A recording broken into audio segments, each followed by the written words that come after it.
درس دروس کا جو تکرار ہے یہ جتنے کے خطبے ہیں ان میں ہمیں ایک ہی بات پر یہ قائم کرنے کی کوشش کی جاتی ہے کہ ہم باعمل بن جائیں، ہم پرہیزگار بن جائیں، ہم توبہ استغفار کرنے والے بن جائیں، ہم اللہ کو منانے کی کوشش کریں، جو قدم بھی اٹھائیں اللہ اور اللہ کے رسول صلی اللہ علیہ وسلم کی تابعداری میں اٹھائیں۔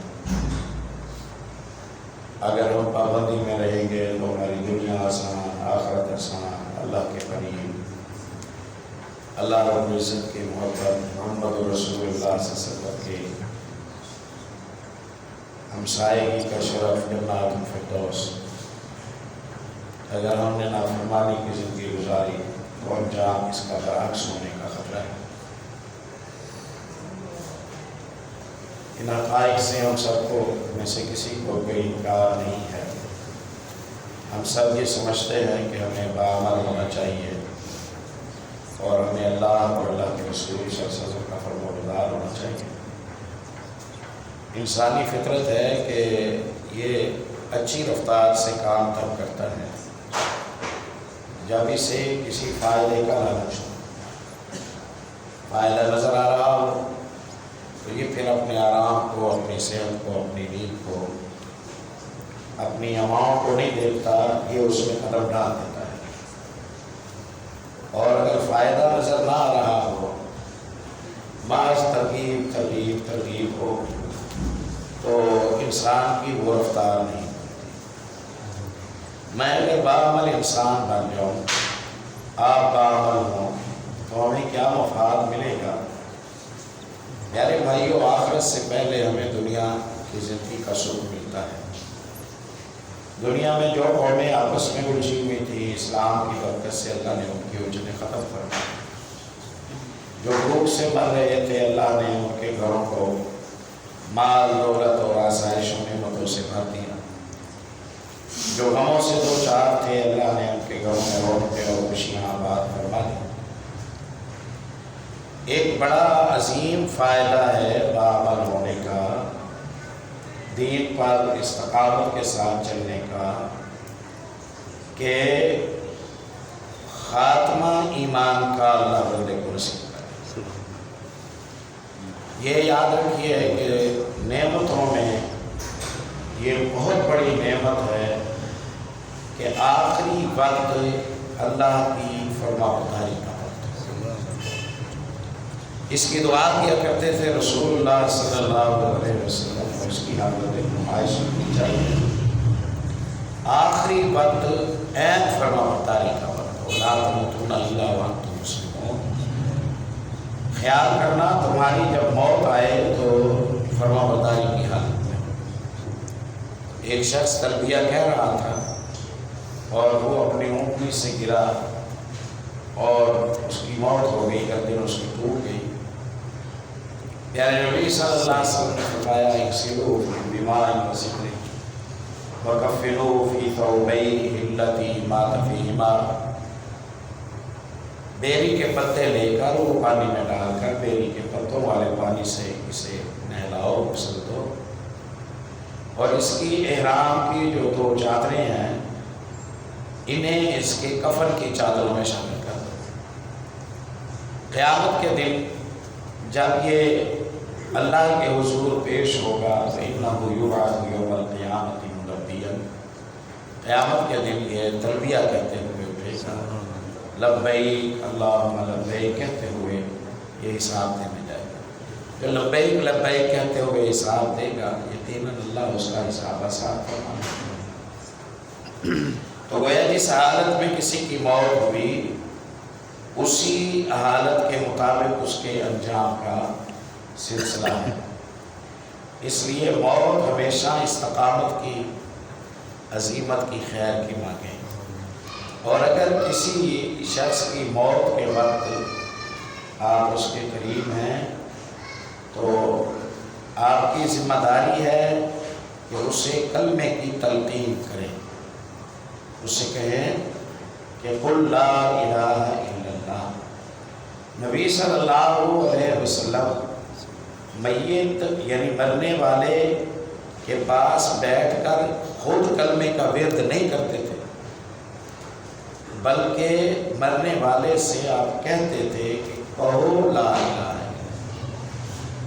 کتاب المرضی وغیرہ میں حدیث آتی ہے، بخاری میں، جنائز میں بھی آئی ہے۔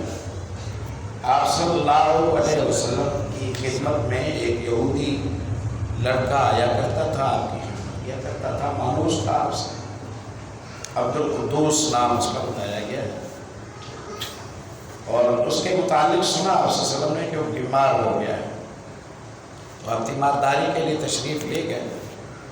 آپ جب گئے تو بچے کی حالت ٹھیک نہیں تھی، موت کے قریب محسوس ہو۔ آپ سے سب تشریف فرما ہوئے، تسلی دی، حوصلہ دیا، دلجوئی فرمائی۔ تیماردار کا یہی کام ہوتا ہے۔ جب دیکھا کہ اس کا وقت آخر ہے تو آپ صلی اللہ علیہ وسلم نے فرمایا یا غلام قل لا الہ الا اللہ، بیٹے لا الہ الا اللہ کہو، لا الہ الا اللہ کہو۔ بچے نے سوالیہ نگاہوں سے اپنے والد کو دیکھا کہ کیا کروں، مجھے جو یہ کہہ رہے ہیں کہ میں لا الہ الا اللہ کہوں تو کیا میں کہوں یا نہ کہوں؟ تو باپ نے کہا اطیع ابا القاسم، ابو القاسم جو کہہ رہے ہیں کرو۔ یہودی جانتے تو تھے کہ محمد رسول اللہ صلی اللہ علیہ وسلم نبوت و رسالت سچی ہے، وہ تو اناد، ضد، حسد، گھمنڈ، تکبر کی وجہ سے رکے ہوئے تھے۔ اس لیے اس بچے کی خوش قسمتی کہ باپ نے کہا اطیع ابا القاسم، ابو القاسم کی فرما برداری کرو۔ بچے نے لا الہ الا اللہ کہا۔ اللہ کا کرنا، پیارے نبی صلی اللہ علیہ وسلم کے بیٹھے بیٹھے ہی اس بچے کی وفات ہو۔ آپ صلی اللہ علیہ وسلم نے فرمایا اللہ تیرا شکر ہے تو نے اس بچے کو جہنم کی آگ سے محفوظ فرمایا۔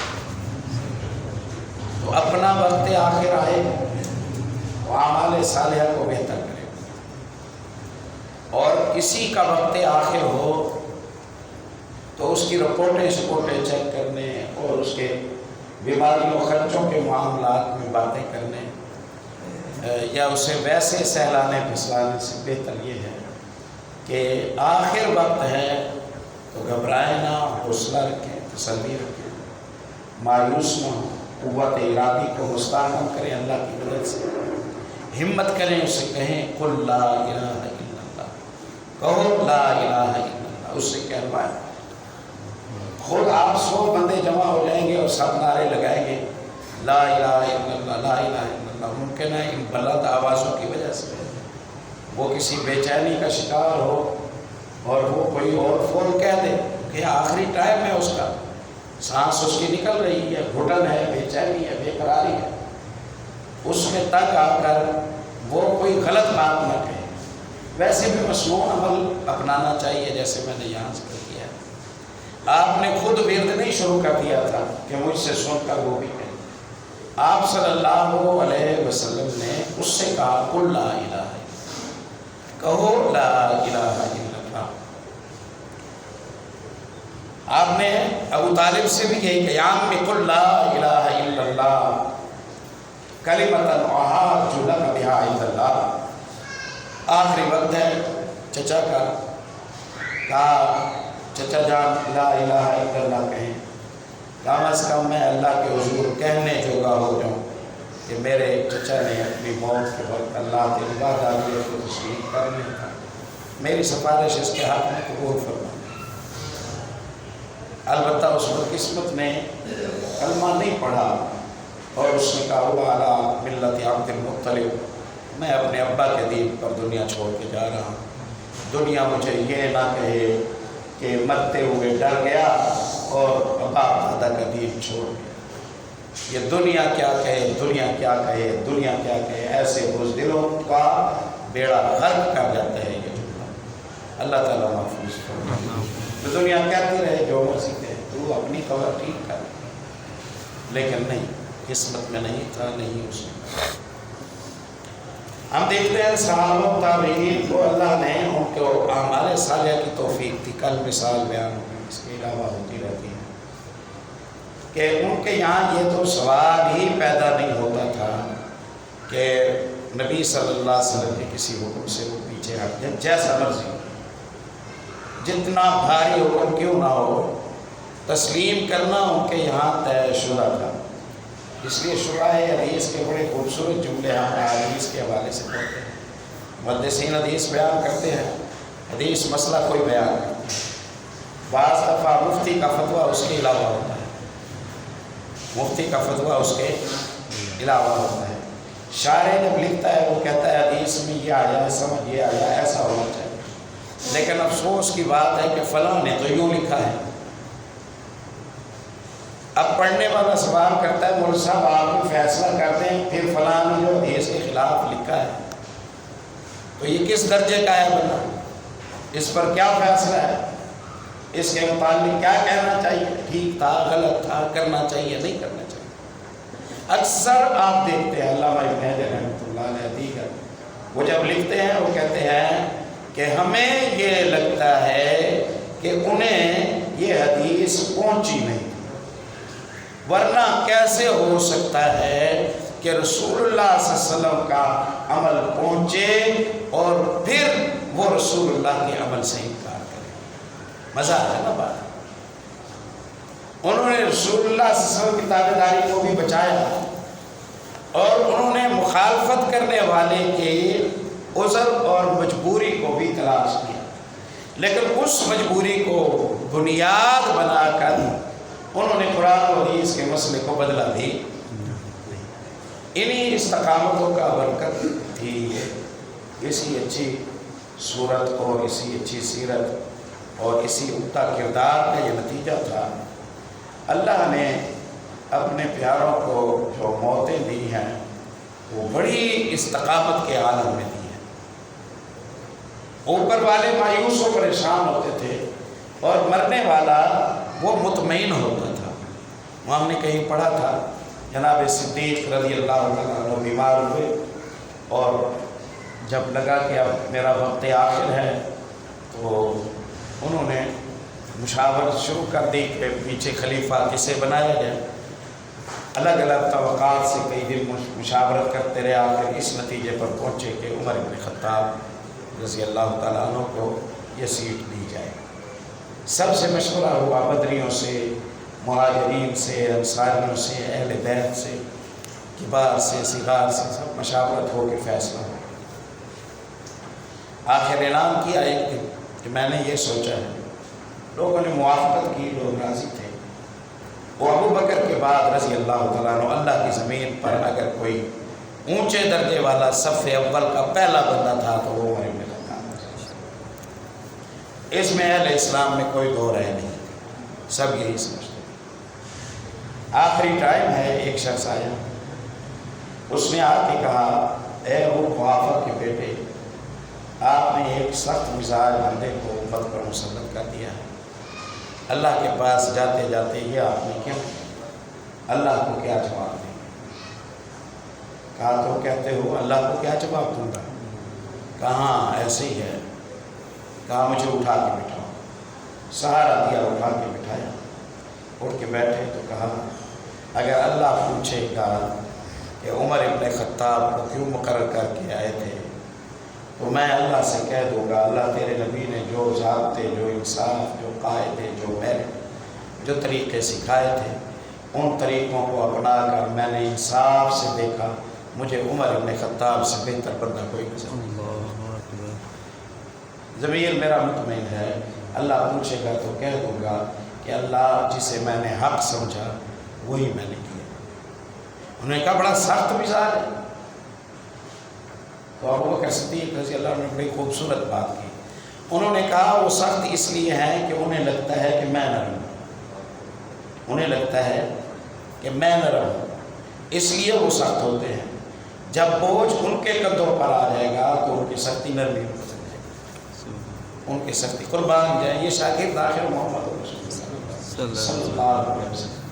اب بلا ہم تصور کر سکتے ہیں، سانس نکل رہی ہو، آخری ٹائم ہو، آج بچوں نے یتیم ہو جانا ہے، دنیا چھوڑ دینا، معاشر کا میدان لمبے سفر کو بندہ روانہ ہو رہا ہے اور بندہ اس طرح کی باتیں کر رہا ہے۔ آخری وقت میں ایک خط آیا کہیں سے، عراق کے محاذ سے، ایران کے محاذ سے، مجاہدین کی کمک مانگی گئی تو سیدنا ابوبکر صدیق رضی اللہ تعالیٰ کے پاس یہ خط پہنچا، فلاں جگہ پر مجاہدوں کی ضرورت ہے۔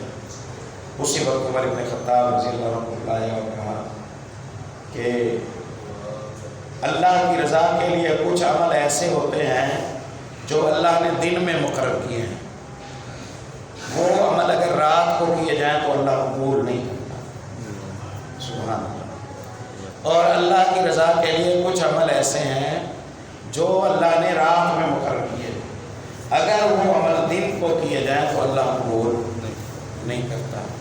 تو جس عمل کا جو ٹائم ہے اسی وقت وہ عمل ہو جانا چاہیے۔ یہ تمہید بنائی باندھی اور پھر کہا اگر میرا وقت دن کو آ جائے تو شام ہونے سے پہلے لشکر کو روانہ کر دینا، میرے دفن میں دیر کر دینا، میرے دفن میں دیر کر دینا، اور میرا وقت رات کو آ جائے تو صبح ہونے سے پہلے مجاہدوں کو روانہ کر دینا، میرے دفن میں دیر کر دینا۔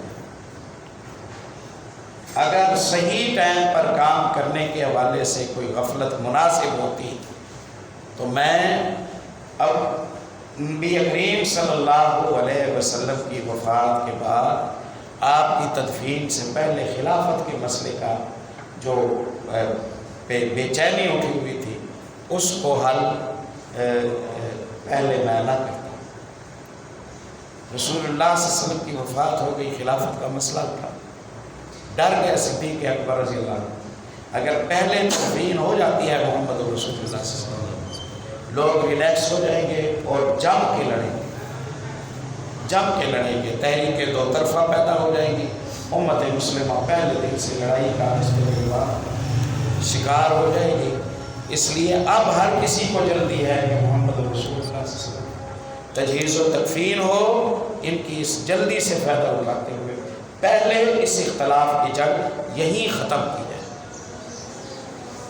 پہلے اس اختلاف کی جنگ یہی ختم کی جائے۔ مسئلہ بتایا، دلیل دی، بات سمجھائی، مہاجروں نے بیعت کی، انصار نے بیعت کی، جب اتفاق ہو گیا اب پیارے نبی صلی اللہ علیہ وسلم کی تدفین، اس کے بعد تنازع کوئی نہیں اٹھا۔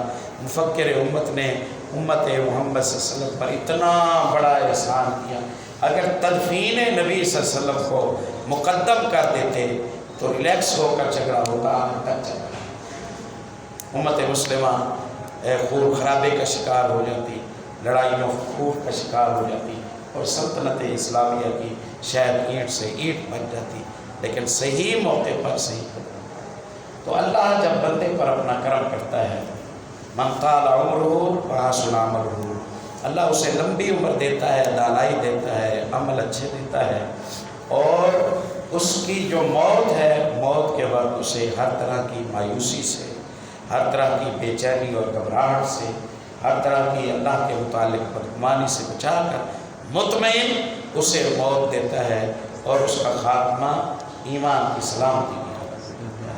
ہم اللہ سے درخواست کرتے ہیں اللہ اپنا کرم فرمائے۔ ہم یہ باتیں ان لوگوں کی، ان ہستیوں کی کرتے ہیں، لیکن ہم کسی بھی لحاظ سے ان کی صفات کے حامل نہیں ہیں۔